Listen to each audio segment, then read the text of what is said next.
Ekkin. The Empire in Noria's armies are separated into a system of 1,000-man legions. Of these legions, there are 3 types. The first type are infantry, made of volunteers and levies tithed from the Empire's mandates. Finding that men harden when fighting alongside their countrymen, these legions are often organized by Homeland, even if commanded by the officers of another. The second type are cavalry, drawn from the retinues and vassal levies of the Empire's nobility. While the equipment of infantry legions are standardized, cavalry legions are equipped and trained in the style of their own. The third type are both auxiliary and allied forces. Though technically living within the Empire, these men, lacking the commingled blood of our ancestors, cannot be called Norians outright. They fight for such an honorific. From Xenthius Tubercio's The Norian Way, Book 6, Chapter 3. By dawn the battle had been decided. By midday the killing had yet to cease.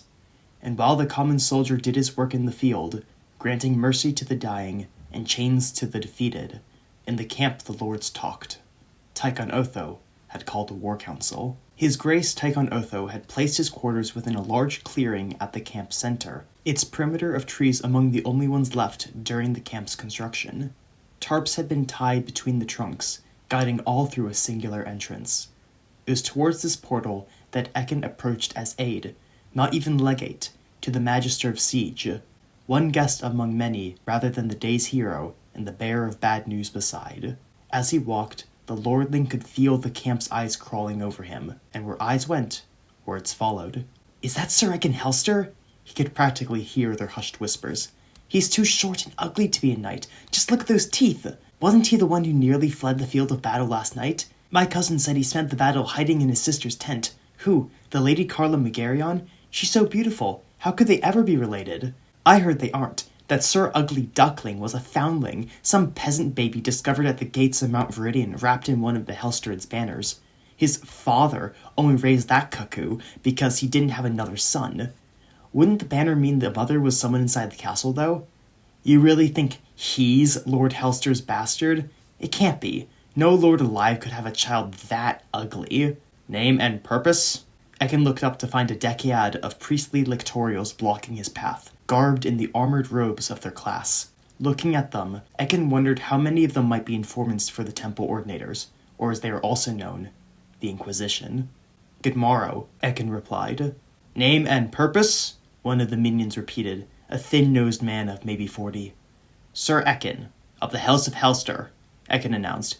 "Aide to Lord Petro Orion, the Magister of Siege. You may pass." The priest sneered. Ekkin bowed, went beneath the door, in truth a tarp embroidered to look as one, and entered the Emperor's chambers.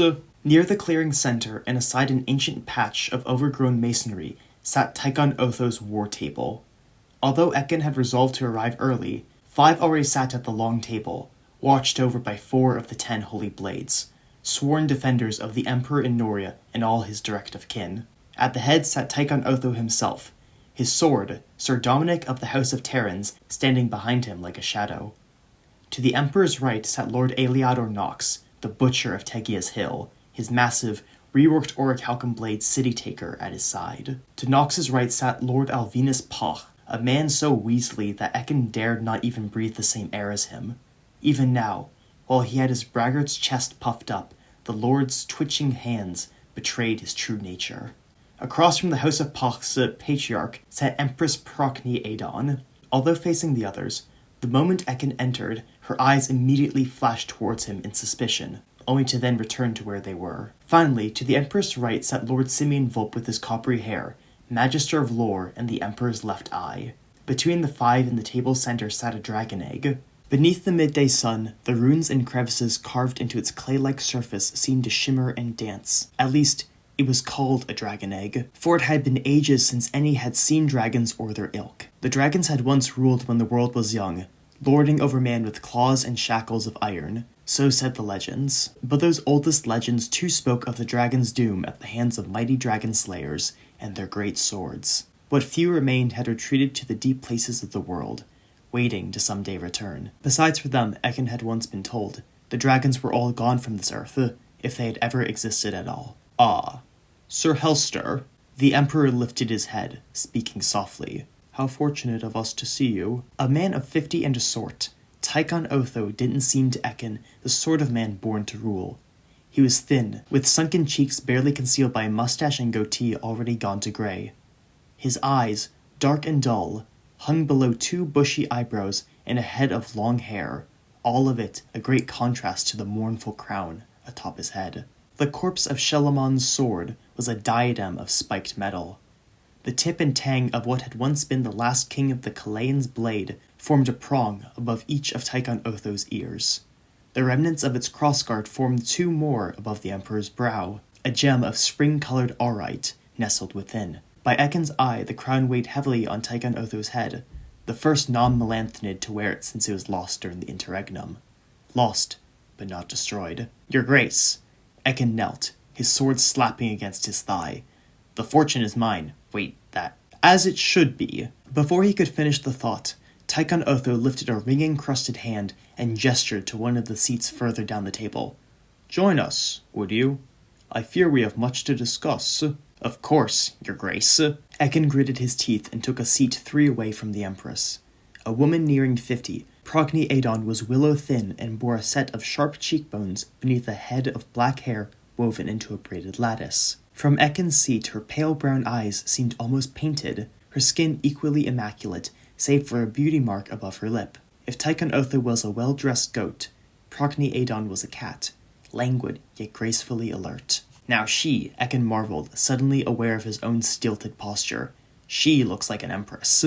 Others drifted in over the next couple minutes. First came Sir Emin Opal, son of the Emperor's heel Ariad Opal, dressed in an aquamarine tunic studded by black, red, and white beads. After him strutted in Lord Geralt Megarion, the Emperor's left leg and Magister of the Hunt. Ekkin bristled at the sight of him, feeling his own balding scalp at the sight of Lord Geralt's slick-backed crown. Geralt's twin brother Gerald followed shortly after. Next marched in Lord Aaron Fury, Magister of Infantry, followed closely by his aide the old Lord Cathar Hrax. Taller than even Bruno, Lord Aaron would have towered over Ekkin had he dared to stand. And they say his brother Lord Armin is even taller. Lord Armin Fury, however, was not present, instead staying in Old Elon to oversee its senate. After Hrax, Lord Ovidius Scyveth sauntered in, dressed in an embroidered wheat-yellow robe which only accentuated the lord's rotundity. He even walks like a rich man, Ekkin thought, for since time immemorial the Scyvethets had lorded over the bountiful mandate of Nearer Circaia, the breadbasket of the south. After Scyveth slunk in royal emissary Lord Titus Hygathon, who in turn sat himself with a scowl. Scarcely had he done so when Lord Casimir Marula entered, Tychon Otho's left arm and the Magister of Cavalry. At his entrance, Lords Nox, Volp, and most of the council cheered. Ekkin cheered too. Only Lords Hrax and Scyveth remained silent. I hope surprise caught none of you when receiving my summons, the Emperor began without the pomp of previous councils. For those unawares, late last night we were attacked by the greater part of King Hormisdas' army, from both north and south. Were it not for the valor of our Lord Casimir, our defenses would have been overrun, our camp torched, and our campaign ended in failure. Lord Casimir rose, long dark locks rippling as he did. I merely did my duty, he replied, as would any of you, my lords. But, he paused a moment, this victory could not have been won without Sir Ekkin and his vernal knights. Ekkin looked across the table in disbelief. What? The whole council was looking too. Thank you, Lord Marula. Ekkin's tongue felt too large for his mouth. That is most gracious of you. Lord Marula nodded and reclaimed his seat. All is, however, not well. Tychon Otho leaned on one of his elbows. Even though last night's battle defeated most of the usurper's 6,000 men, we have ourselves suffered considerable losses. Nox, the numbers. Yes, your majesty. Nox rose, his voice a cleaver through the air. Tall and swarthy, Lord Aliador Nox was built as an avalanche, not a single hair on his immaculately bald head. Between his scars, stature, and sonorous gaze, there seemed to Ekkin something distinctly inhuman about the Magister of War. Nearing 40, Lord Nox had over twice the strength of men half his age, and Ekkin felt sure that he would still be so, even if the Magister of War lived to 80. Out of our 8 infantry legions, Nox began, 1,300 have died or will die. As we clear the field, that count will only increase. Of the 3 cavalry legions, we have only reported 273 casualties. A most grave report, Tychon Otho murmured. Nox's iron eyes narrowed. It worsens, your majesty. Of the slain includes all 20 sentries posted south towards Green Navria. Their wounds were old, delivered to the belly and throat. There's no doubt in my mind. The attack came from within. Someone in the camp has been paid off. A grave stillness fell across the table. Old Lord Hrax was the first to speak up. Then this animal should be brought to justice! He slammed a fist against the wood. No doubt they were paid in Navrian coin. We will search the camp and detain any man with it found in his purse. And how might we do that? Lord Emin Opal asked coolly. The common soldier has mind for little but plunder and games of chance. If we searched the camp, we would not find 10 men without a single piece of Navrian silver. Lord Nox, when were the bodies found? The first was found shortly before the attack began, Nox stated flatly. It's settled then. Tychon Otho waved them to silence. Nox, you will investigate these deaths and get to the bottom of this. Can I count on you to do this for me? Nox's fist thumped against his yellow-inlaid breastplate. Yes, your majesty. Ekkin breathed sharply. An attack from within. A stab in the back. But who would have the resources, let alone the motivation, to plan it? Now then, Tychon Otho turned back to the others. One of our number is conspicuously absent. No, not Lord Orion. I hear he's quite all right. Isn't that true, Sir Helster? Ekkin looked up. Yes, your majesty, he nodded. Lord Orion is as healthy as ever. Several of the councillors laughed. Good, Tychon Otho replied. No, it is of my right eye, Lord Thales Restor, of whom I speak. He was slain in the fighting. Damn fool hadn't even gotten his armor on. It seems there is space on my red gold council for a new royal guest. For moments no one dared speak. Your majesty, Lord Alvinus Poch finally broke the silence with his signature, hollow-mouthed voice. Who, if you don't mind me asking, do you plan on granting this most respectable position? I don't know, Lord Poch. Tychon Otho lazily turned to Lord of Onion Hill Hall. Who would I plan on choosing? Ekkin had to stop himself from smirking when Lord Poch's face went beet red. What my dear husband means to say, Empress Procne Adon spoke up, is that he will choose whoever he deems most worthy. As she finished, her gaze settled on Ekkin, if only for a moment, and the air to Mount Viridian went just as red as Lord Poch had. Tychon Otho turned back to the council. There is more, I fear. Several of the couriers entrusted to me by Lord Amon Nox have reported grave news. Those of my brow and royal notekeeper, positioned west of the Emervid, have spotted the Emperor of Avir, Pharnaces and his sunset knights. 10 and 3,000 combined horse and foot, if my spies do not lie. We have 4 days. If we do not break the siege before their advent, only the Numen both above and below will know what will happen. It will not come to that, Lord Poch insisted. Your Radiance, let me ride out to meet them, our entire cavalry at my back. I'll harry those dogs with an autumn storm. An autumn storm? Lord Aaron Fury scoffed. Your Highness, the Pockred sigil is a pair of wilting dandelions and a chestnut. A chestnut! They ride into battle with onions for helms. The only one they could hope to slay are those who die of laughter. Lord Aaron then turned to Lord Alvinus and sneered. I think they make a fine chestnut stew out of you, Pocky. You and your sugar-plum knights. The Lord of Onion Hill Hall's veins bulged beneath the folds of his sky-blue robe. What did you say, you vulture? Enough! Tychon Otho's fist slammed against the table. Are you schoolboys? No, you are lords and I your emperor. I will have order. The rage just as quickly faded from Tychon Otho's eyes. All this talk makes me thirsty. Marilla, bring us some wine. One of the emperor's attendants, a short woman with curly, bark-colored hair, bowed and disappeared into a nearby tent. She emerged a little while later, struggling to carry an ornate silver crater decorated with planished ram heads and scenes of battle. She looks like she's going to faint. Oh, that won't be necessary, dear. Tychon Otho waved her away. A pitcher will suffice, and enough cups for all here to enjoy. Yes, your Radiance. Morella tried to bow despite the burden in her arms, soon returning with a bronze platter piled high with small silver cups and a jug decorated with scenes of sleeping beasts. Around the table she went, pouring thick red wine until each person had a filled cup before them. Dominic? Tychon Otho ordered, if you would. The Holy Blade's Lord Prelate bowed, his words subtle and poised as his brilliant brown eyes. As you wish, your majesty. Ekkin couldn't help but watch enviously as Sir Dominic bent and took a sip from Tychon Otho's cup. Graceful, eloquent, and impeccably pedigreed, Sir Dominic, Lord of the Holy Blades, was everything Ekkin wanted to be and more.